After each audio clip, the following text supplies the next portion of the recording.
மீனவர்களின் பிரதிநிதிகளை அதிமுக அம்மா கட்சி வேட்பாளர் தினகரன் சந்தித்து பேசினார். இந்த சந்திப்பின் போது மாநில நிதித்துறை மற்றும் மீன்வளத்துறை அமைச்சர் ஜெயக்குமார் உடன் இருந்தார். அந்த நேரடி காட்சிகளை இப்போது பார்ப்போம். அதிக வாக்குப்பதிவு நடந்தால் அதை விட நிச்சயம் அதிக வாக்கு வித்தியாசத்தை உங்களுக்கு தருவோம் என்கிற உறுதியை மாண்புமிகு நமது நிதி அமைச்சர் மீனவ சமுதாயத்தின் பிரதிநிதியாக இதுவரை தமிழக சரித்திரம் அல்ல இந்திய சரித்திரத்திலேயே மிக முக்கியமான பொறுப்பாகிய நிதித்துறையின் அமைச்சராக அவர் இன்றைக்கு நமது அரசாங்கத்தில்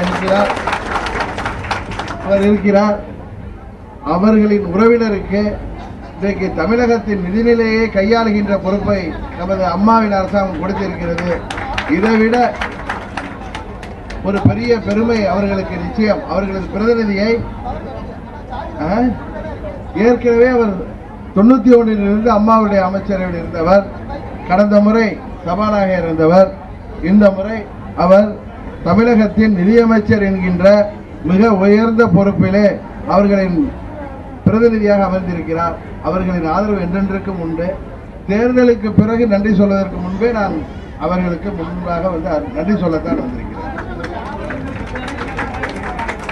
என்னங்க அதுதான் என் வெற்றி உறுதியாயிட்டு வாக்கு வித்தியாசம் எவ்வளவு என்பதனால பயந்து கொண்டு ரைடு மாத்திரம் இல்ல, இந்த ரைடு எல்லாம் விஜயபாஸ்கர் வீட்டில் ஒண்ணுமே இல்லை.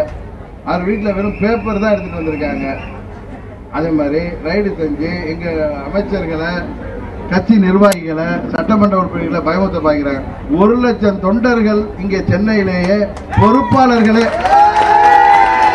1.5 கோடி தொண்டர்கள்ல 1 லட்சம் நிர்வாகிகளே இங்க வந்து உட்கார்ந்துருக்காங்க. அதேதான் எங்களுக்கு ஆதரவு தெரிவிச்ச சரத்குமார் வீட்டுக்கு போறாங்க, பன்னீர்செல்வத்துக்கு ஆதரவு தெரிவிச்ச தமாக தலைவருக்கு வீட்டுக்கு எதுவும் போகல. அந்த அளவுக்கு நமது வெற்றியின் மீது பயந்து அவர்கள் ஏன் தேர்தலையே தள்ளி வைக்கின்ற அளவுக்கு முடிவெடுப்பார்கள் என்கின்ற தகவலும் எங்களுக்கு வருது. தேர்தலை தள்ளி வைக்க எனது வாக்கு வித்தியாசம் அதிகமாக என்பதை இந்த மக்களின் சார்பாக தெரிவித்துள்ளார்.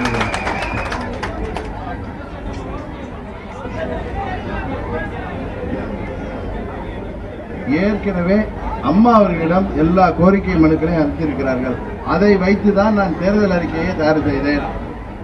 இங்கே ஏழை எளிய வீடு இல்லாத மக்கள் கிட்டத்தட்ட என்னிடம் 57,000 மனுக்கள் அம்மாவிடம் கொடுக்கப்பட்டது இருக்கிறது. அந்த வீடுகளை கட்டித் தருவோம், வீட்டு வசதி வாரியத்துறையின் மூலம் கட்டித் தருவோம் என்கிற உறுதியை கொடுத்திருக்கிறோம். அதற்கான நிதி எங்களிடம் வீட்டு வசதி துறையிலே இருக்கிறது. இன்னும் நமது மீனவ சமுதாய மக்களின் பகுதிக்கெல்லாம் நான் வாக்கு கேட்க சென்ற பொழுது சில பகுதிகளிலே ஏற்கனவே கட்டப்பட்ட வீடுகள், நல்ல நிலையில் இல்லாத வீடுகளை சீரமைத்தோ புதிய வீடுகள் கட்டித்தரவும் நாங்கள் தயாராக இருக்கிறோம். இதுபோல அவர்கள் வைத்த எனது தேர்தல் வாக்குறுதியில் அளித்த அனைத்து கோரிக்கைகளையும் அவர்களின் சட்டமன்ற உறுப்பினராக நமது அரசாங்கத்தின் பிரதிநிதியாக இருந்து நான் செயல்படுத்தி விட்டுத்தான் அடுத்த 2021 தேர்தலிலே இரட்டை இலை சின்னத்திலே இங்கு வாக்கு கேட்க வருவேன் என்பதையும் இந்த நேரத்தில் உங்கள் மூலம் தெரிவித்துக் கொள்கிறேன்.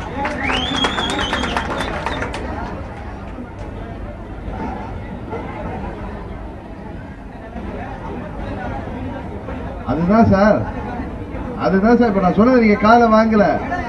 இல்ல சார், இல்ல ஆர்கே நகர் தொகுதியில இடங்களை நாங்கள் ஏற்கனவே இடங்களை தேர்வு செய்து வைத்திருக்கிறோம்.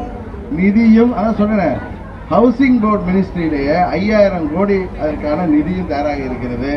அந்த நிதியே போதுமானது இல்லை. அந்த நிதியை நாம் வேறு எதுக்கும் வைத்துக் கொள்வதென்றால் நான் பல இடங்களில் பேசியிருக்கிறேன். அதையெல்லாம் நான் இப்பொழுது சொல்ல வேண்டிய அவசியம் இல்லை.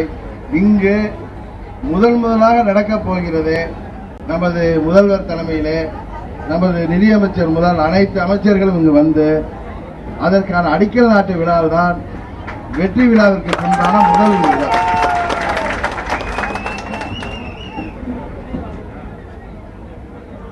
எந்த பாகிஸ்தான் மிலிட்டரியை கூட கொண்டு வரட்டுமே, இங்க ஜெயிக்க போறது மக்கள், ஓட்டு போட போறது மக்கள். அவர்கள் எங்களுக்கு தான் வாக்களிக்க போறாங்க. இதை அதிகபட்சம் 4 வாரம் தள்ளலாம், 5 வாரம் தள்ளலாம். அது வாக்கு வித்தியாசத்தை அதிகப்படுத்துமே தவிர நிச்சயம் இதனால் எங்களுக்கு எந்த பின்னடைவும் கிடையாது.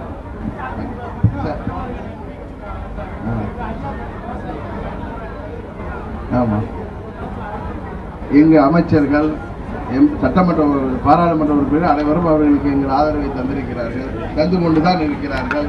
தேர்தல் முடிந்த பிறகு இன்னும் அடுத்த கட்ட நடவடிக்கைகள் எடுப்போம். இப்ப தேர்தல் களத்திலே விவசாயிகள் பிரச்சனை எவ்வளவு முக்கியமோ அது போல ஒவ்வொருவருக்கும் தங்கள் கட்சி பிரச்சனை, வீட்டு பிரச்சனை மாதிரி அதுல உட்கார்ந்துருக்காங்க. எல்லா பாராளுமன்ற உறுப்பினர்களும் டெல்லிக்கு கிளம்ப போகிறார்கள் நாளை.